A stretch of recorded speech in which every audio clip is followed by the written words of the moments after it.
Aquí está, aquí hay una fotografía donde se observa el hipopio en cámara anterior.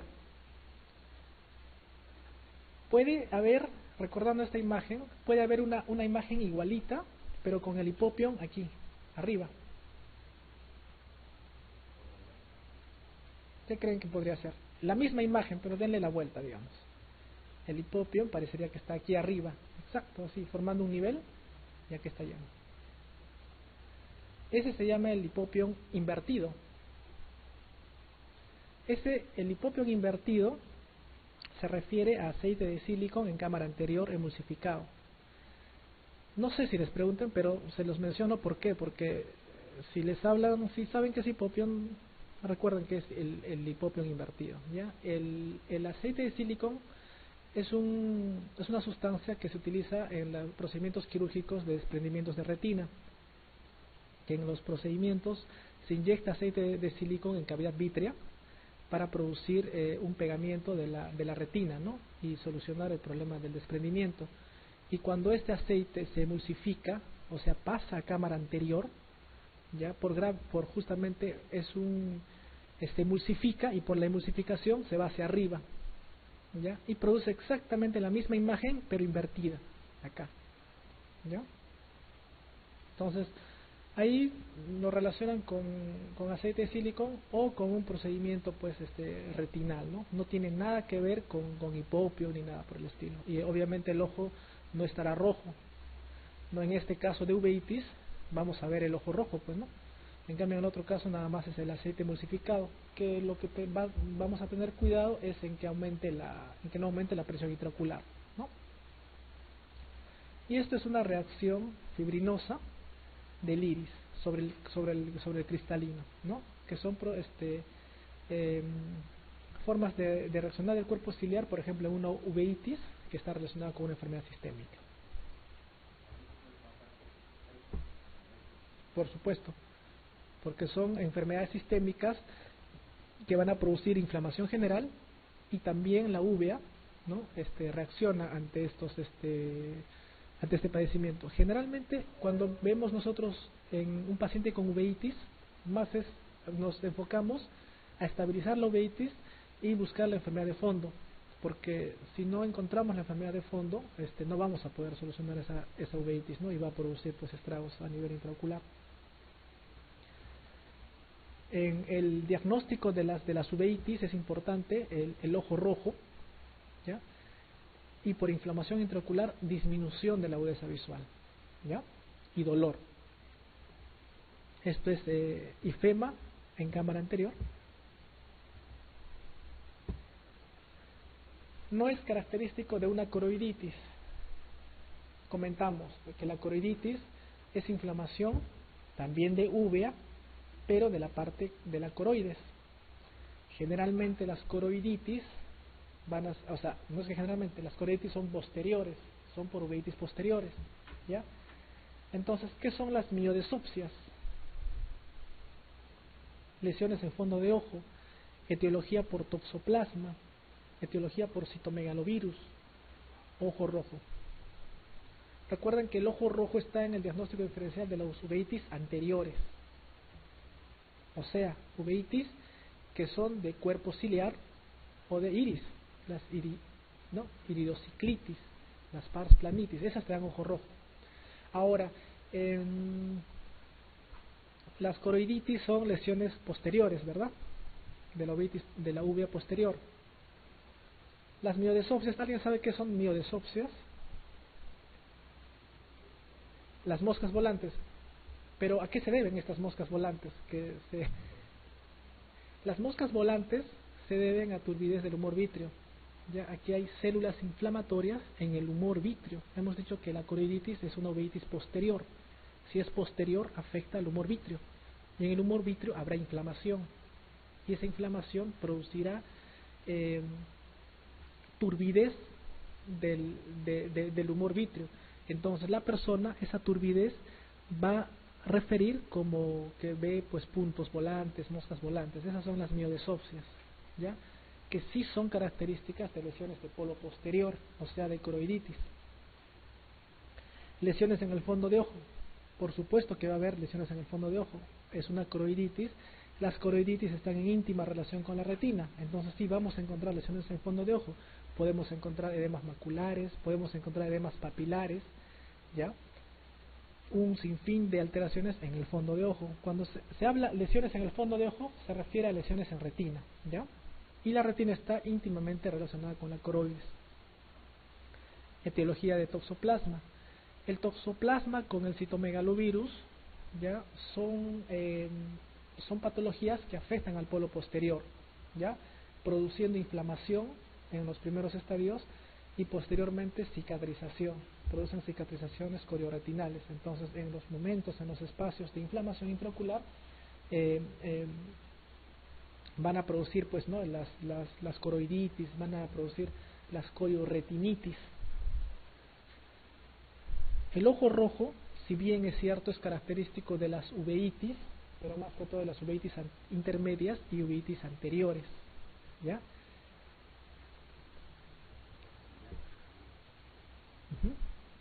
Entonces, no es característico, en realidad, característico el ojo rojo de una uveitis posterior, ¿ya? Pero sí es característico un ojo rojo de una uveitis anterior y una uveitis intermedia.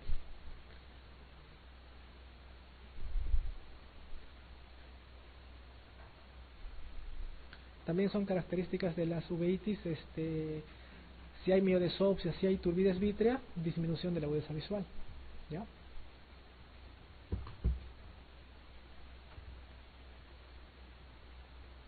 El tumor ocular más frecuente en un niño.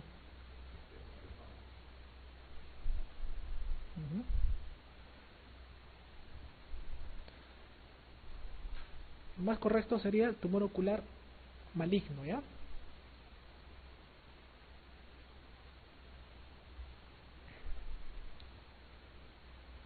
Entonces, en este cuadro vamos a un poquito diferenciar eh, cómo podemos hacer la diferenciación del ojo rojo.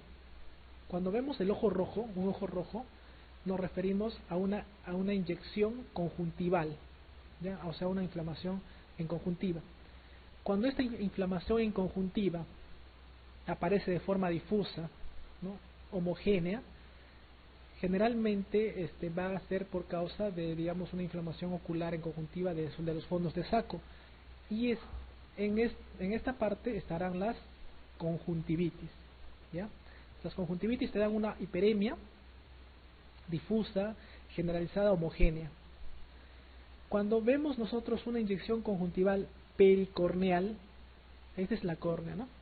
Pericorneal, también se denomina periquerática, nos referiremos a afecciones, digamos, que están en vecindad, ¿no?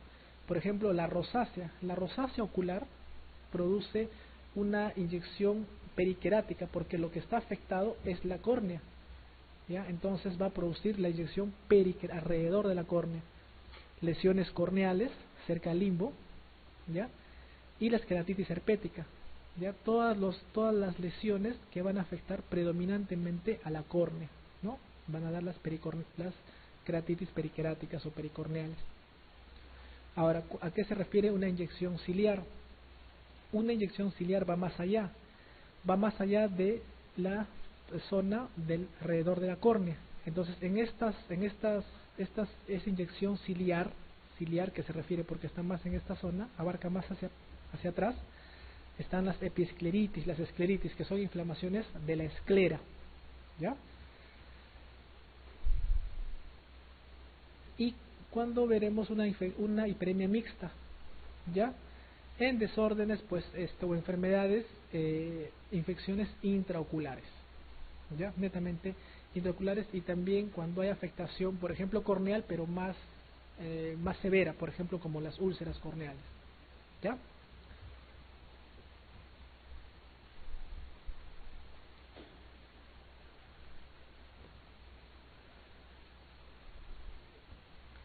Esta imagen es típica de una hemorragia subconjuntival. Es una causa muy frecuente en la consulta que se le denomina, digamos, en oftalmología, la consulta de capa simple, que son trastornos muy frecuentes, muy comunes, ¿no? Y que todos los días los vemos. Es una hemorragia subconjuntival, como su nombre lo dice, es una hemorragia que está nada más debajo de la conjuntiva, es un trastorno benigno, autolimitado. Muchas veces es bien, llama la atención bastante porque de un momento a otro se produce el ojo rojo, pero no hay otras alteraciones, no hay una inyección conjuntival, periquerática, ni difusa, no hay alteración en la córnea, no hay disminución de agudeza visual, es más, no hay ni siquiera dolor, pero el paciente refiere que bueno, es un rojo bien intenso y generalmente que abarca un área bastante extensa, ¿ya? Es un trastorno que generalmente pues está relacionado a procesos de hipertensión arterial, ¿ya?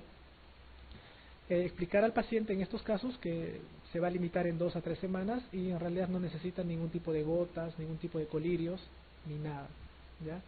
Solamente esperar porque es autolimitado. Entonces las hemorragias subconjuntivales está también dentro del diagnóstico diferencial de ojo rojo. Muchas veces, aunque no lo crean, mandan estos pacientes, por ejemplo, a los servicios de oftalmología que son más especializados, y en realidad pues el paciente no tiene nada, no tiene nada, el proceso es autolimitado y en realidad no tiene ningún manejo especial. En cambio esto sí, esto es muy diferente porque además de tener un rojo intenso, una hiperemia y una hiperemia difusa, periquerática, ¿no? Hay también alteración de los medios visuales, ¿ya? Alteración de los medios visuales, alteración de los sacos, de los fondos de saco. Entonces ya puede, según los datos que se asocien al cuadro, podríamos hablar de uveitis, ya podríamos hablar de pars planitis, hasta de glaucoma, dependiendo si esté asociado a una hipertensión ocular o un dolor intenso, ¿no?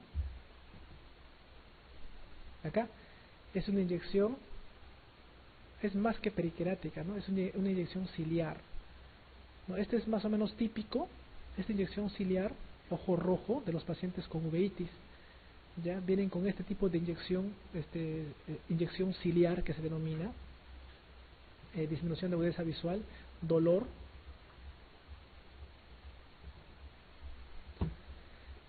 Ahora vamos a hablar un poco de las úlceras corneales.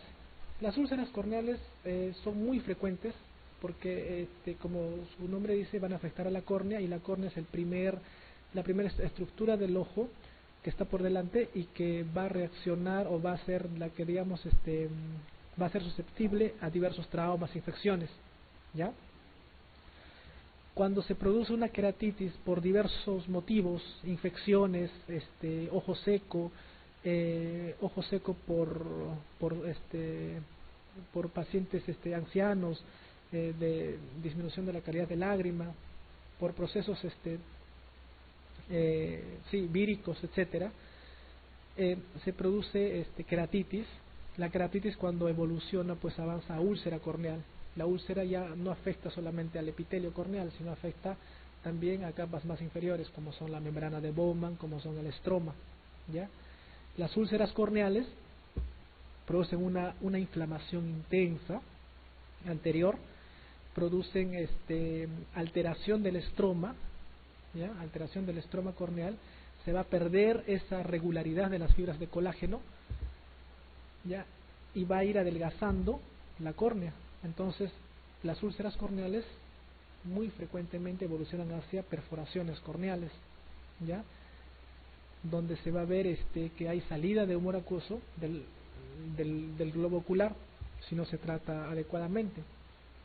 Y ya cuando hay este tipo de complicaciones, el único método que podría salvar al paciente o salvar la visión del paciente serían los trasplantes de córnea, donde se tiene que reemplazar esa córnea, porque esa córnea aún cicatrizada va a producir o va a dejar lo que se llaman los glaucomas, las cicatrizaciones, ¿no? Entonces el paciente no va a ver. Las etiologías pueden ser múltiples: bacterias, virus, hongos, puede ser pseudomonas. Las características de los hongos son, por ejemplo, úlceras o queratitis fulminantes, ¿ya? En cuestión de días producen úlceras corneales, perforaciones corneales, ¿ya? Las virales, como las por herpes, son importantes, y las bacterianas, el Staphylococcus aureus, Streptococcus pyogenes, en los niños el Haemophilus, ¿ya? Pueden ser las úlceras secundarias a abrasión, una simple abrasión. Abrasión se refiere a una desepitelización corneal, cuando algún proceso produce una desepitelización corneal, eso se llama abrasión. Entonces, avanza el proceso y forma una úlcera. Uso de lentes de contacto, cuando los lentes de contacto no están bien centrados, ¿no? Pueden ajustar o pueden estar muy pegados hacia la córnea, impidiendo una hidratación, una oxigenación normal a la córnea, y pueden producir áreas de isquemia. Si producen áreas de isquemia, producen áreas de queratitis y a su vez también de úlceras. Uso de esteroides tópicos también, ya, en diversas patologías. Dolor ocular intenso, va a tener un dolor ocular. ¿Por qué? Porque va a afectar a las capas profundas de la córnea, va a dejar libres las terminaciones nerviosas y va a tener un dolor ocular intenso. Sensibilidad aumentada, congestión, el ojo va a estar en su intento por ayudar a esta córnea a, digamos, a defenderse mejor. La conjuntiva va a enviar vasos, ¿no? Entonces va a producir congestión, va a producir vascularización corneal, ¿ya? Va a producir fotofobia. Son pacientes que no pueden tolerar la luz justamente porque tienen los nervios corneales tienen prácticamente expuestos, y también una reacción que es el lagrimeo, ¿no? Van a tener secreciones mucopurulentas, principalmente las bacterianas, hipopio, ¿no? Que ya son signos de gravedad, que inclusive ya pueden ser, pueden evolucionar hacia endoftalmitis, ¿no? O sea, una inflamación y, digamos, infección intraocular ya de todas las capas de la córnea, ¿no? No solo de la capa externa, sino de la capa media y de la capa interna.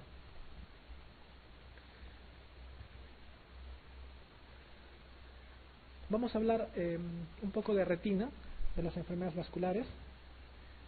Primero describiendo un poco lo que es un fondo de ojo normal.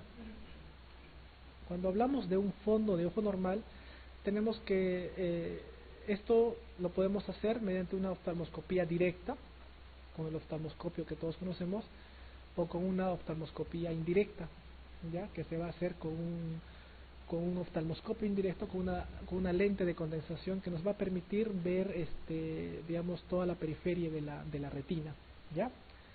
En el fondo de ojo vamos a ver a la papila óptica o el disco óptico, ¿ya? Que está formado, que es la parte, digamos, intraocular del nervio óptico, ¿ya? El nervio óptico y esta papila van a estar formadas por todas estas fibras ganglionares, que se van a unir y van a formar el disco óptico de todas las áreas de la retina. Estas dimensiones del nervio óptico más o menos son 1.5 milímetros de diámetro, ¿ya? Por la emergencia del nervio de la papila óptica vamos a ver los arterias y vasos retinales. Vamos a ver dos arcadas, una arcada superior y una arcada inferior, que van a estar alrededor de la zona que se llama la mácula. Ya dentro de la mácula va a haber la fóvea y la foveola, ¿ya? La fóvea, que va a ser la zona de mayor agudeza visual, ¿ya? Importante acordarse que la mácula va a estar, ¿cómo vamos a saber que este es un ojo derecho y un ojo izquierdo? ¿No? Pues, pueden decirme qué ojo es, derecho o izquierdo.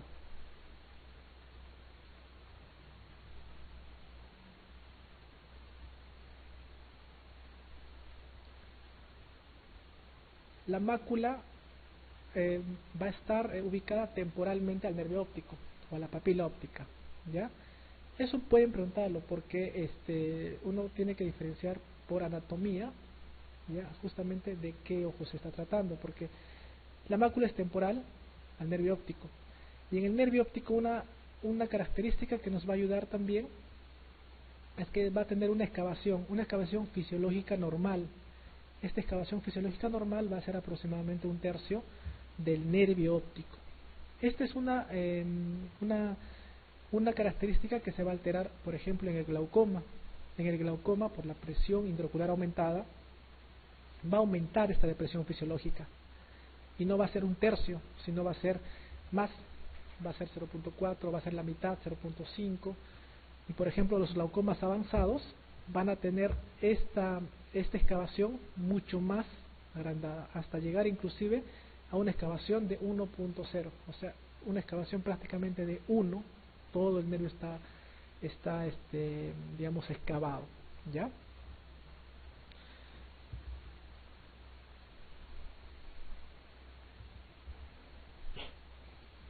Este es un ojo izquierdo, donde la mácula está temporalmente a la papila óptica, ¿ya? Acá también vemos un poco más claro las arcadas tanto superior como inferior. Y vamos a empezar a ver diversas patologías. Las arcadas, acá las arcadas vasculares van a tener relación arteria-vena 2:3, vale decir, las arterias van a ser en diámetro de 2 y las venas van a ser en diámetro de 3. Eso es importante. En todo momento se tiene que conservar esa diferencia, ¿ya? Así es.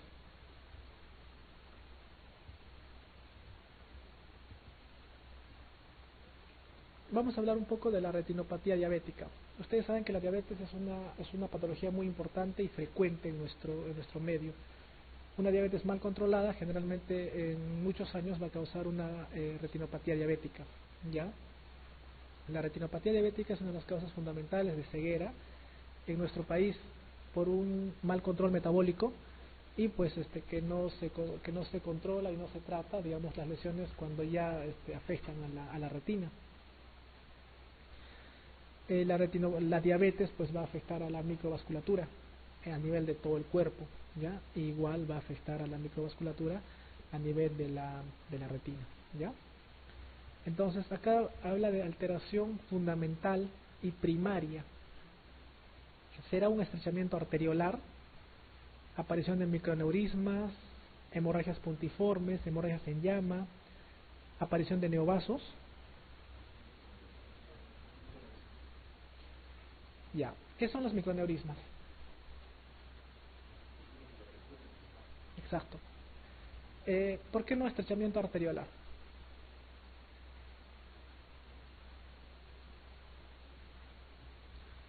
No es una alteración fundamental de diabetes. Este estrechamiento arteriolar generalmente es una alteración de retinopatía hipertensiva, ¿ya?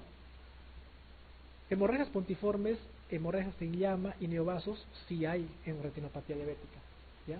Pero no es la alteración fundamental y alteración primaria, no. Vamos a describir las lesiones de la retinopatía diabética, ¿ya? Es falso que las hemorragias puntiformes se sitúan en las capas retinianas profundas, las hemorragias en llamas se sitúan en las capas de fibras nerviosas, exudados duros son amarillentos, exudados blandos están bien delimitados, exudados blandos son blanquecinos. Todas estas son alteraciones típicas de la retinopatía diabética, ¿ya? Hemorragias puntiformes sí se sitúan en las capas profundas y las hemorragias en llama en las capas de fibras nerviosas. Exudados duros son depósitos lipídicos, son amarillentos. Los exudados blandos son blanquecinos. Los exudados blandos se refieren a áreas de isquemia retinal, ¿ya? Entonces, son áreas de isquemia, son áreas que no están bien delimitadas, ¿no? Y acá dice que están bien delimitados. Esto es falso.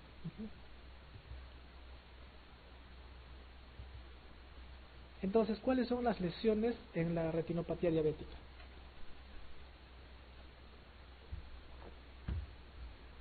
Los microaneurismas, que son dilataciones oculares de la microangiopatía, de los microvasos, las hemorragias en punto y mancha, las hemorragias se inflama, ya, el edema retinal, exudados duros, exudados algodonosos, arrozamiento venoso, que son ya signos, digamos, de mal pronóstico, y los IRMAs, que son remodelamientos, anormalidades microvasculares intrarretinales. Los vamos a profundizar un poquito. Los microaneurismas en retinopatía son el signo más temprano de la retinopatía, ¿ya? Son secundarios a que se debilitan la pared porque hay pérdida de los pericitos que forman parte de la pared de los capilares, y son como puntos rojizos en capas superficiales, ¿ya? Contienen fibrina, hematíes, y cuando se rompen producen hemorragias. Pueden verse amarillentos en el tiempo, ¿ya? Si va a existir una proliferación de las membranas, de la membrana basal. Las hemorragias en punto y mancha son hemorragias que ocurren cuando se rompen estos microaneurismas en la capa profunda de la retina, como la nuclear interna y plexiforme externa. Y pueden simular microaneurismas con exámenes como la angiofluoresceinografía, que se utiliza que se realiza mediante una inyección de contraste que te va a dibujar toda la vascularización en el fondo de ojo. Podemos diferenciarlos, ¿ya? Hemorragias de inflama son hemorragias en astilla que ocurren en las capas más superficiales. Edema retinal, puede haber edema retinal y los exudados duros, que son depósitos algodonosos, depósitos de lípidos. Los exudados algodonosos son áreas de isquemia, ¿ya?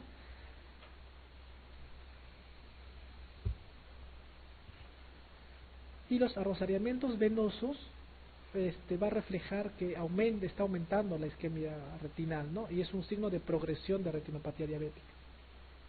Y los irmas, que son que ocurren, digamos, estos vasos intrarretinales después de que se han proliferado, han cambiado, digamos, han tenido varias alteraciones, se han dilatado, etcétera. Hay una remodelación, hay un reordenamiento, ¿no? Y cuando no hay cambios proliferativos se les llama irmas, anormalidades microvasculares intrarretinales, ¿ya?